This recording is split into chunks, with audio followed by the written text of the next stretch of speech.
Hello students, hi, I am Vaishali Giri. Today we are learning a very beautiful and interesting poem. Trees are the kindest thing I know. This poem is written by Harry Bain.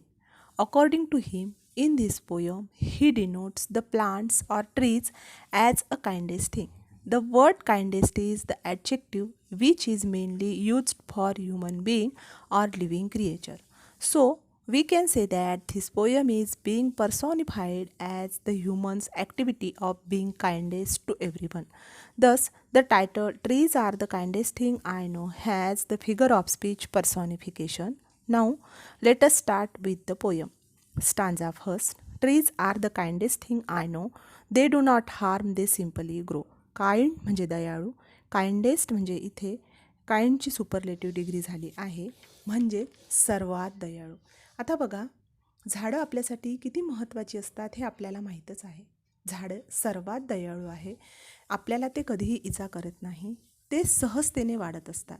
या स्टांजामधील rhyming pair आहे know grow आणि figure of speech repetition. Second stanza and spread a shade for sea cows and gather birds among their boughs. Boughs म्हणजे branches, फांद्या. या स्टांजामध्ये poet असे म्हणतो की झाडंही आपल्या फांद्या पसरवून आराम करणाऱ्या गुराढोरांना सावली देत असतात, तसेच झाडांच्या फांद्यांमध्ये पक्षी एकत्र राहतात. रायमिंग वर्ड्स आहे काऊज, बाऊज आणि figure of speech alliteration. Third stanza they give us fruits in leaves above and woods to make our houses of. ते आपल्याला फळं देतात जी पानांमधून डोकावत असतात आणि वृक्षांनी दिलेल्या लाकडांपासून आपण आपली घरे तयार करत असतो. Fourth stanza and leaves to burn on Halloween and in the spring new birds of green. Halloween a festival in autumn observed in western countries. म्हणजेच 31 ऑक्टोबरच्या संध्याकाळी शरद ऋतूमध्ये पाश्चात्य देशात हॅलोवीन हा सण साजरा केला जातो. ज्याप्रमाणे आपण दिवाळीला दिवे लावून आपल्या घराला प्रकाशमान करत असतो, आकाशकंदील लावत असतो, त्याचप्रमाणे पाश्चिमात्य लोक देखील आपल्या घरासमोरील झाडावर भोपळ्याच्या आकारासारखे दिसणारे दिवे लावतात व होळीला आपण जसा कचरा जाळतो किंवा वाईट गोष्टींचा नाश करतो, होळीमध्ये जाळून टाकतो, त्याचप्रमाणे पाश्चात्य लोक देखील पानगळीमध्ये निर्माण झालेला कचरा म्हणजेच झाडाची पाने जाळतात व असे म्हटले जाते की या दिवशी मृतात्मे पृथ्वीवर येतात व त्यांची भीती मनातून निघून जावी, वाईट गोष्टीवर चांगल्या गोष्टींनी मात करावी, म्हणून हा सण पाश्चिमात्य देशात मोठ्या प्रमाणात साजरा केला जातो. तर कवीचे असे म्हणणे आहे की हा सण साजरा करण्यास झाडेच आपली पाने देत असतात. And in the spring new birds of green.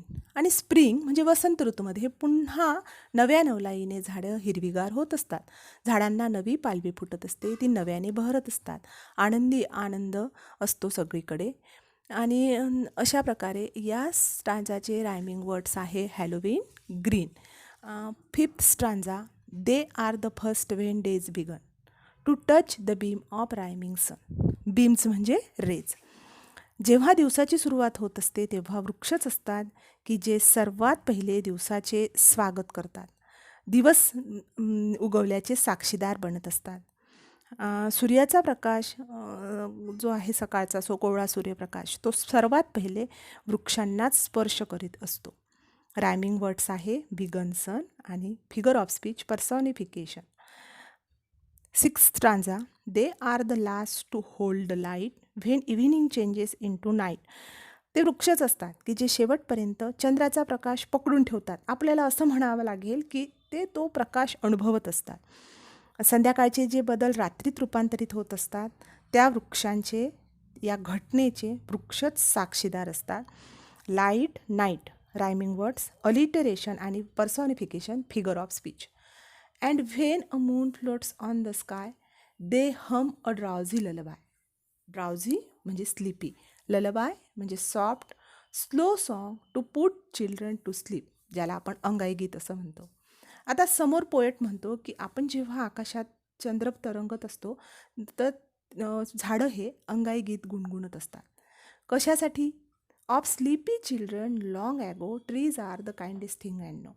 कशासाठी? तर झोपणारी जी मुलं असतात ना, त्यांच्यासाठी फार काळापासून ते अंगाई गात असतात, मला माहिती आहे, कारण झाडं ही भूतलावरची सर्वात काइंडेस्ट थिंग आहे, दयाळू गोष्ट आहे.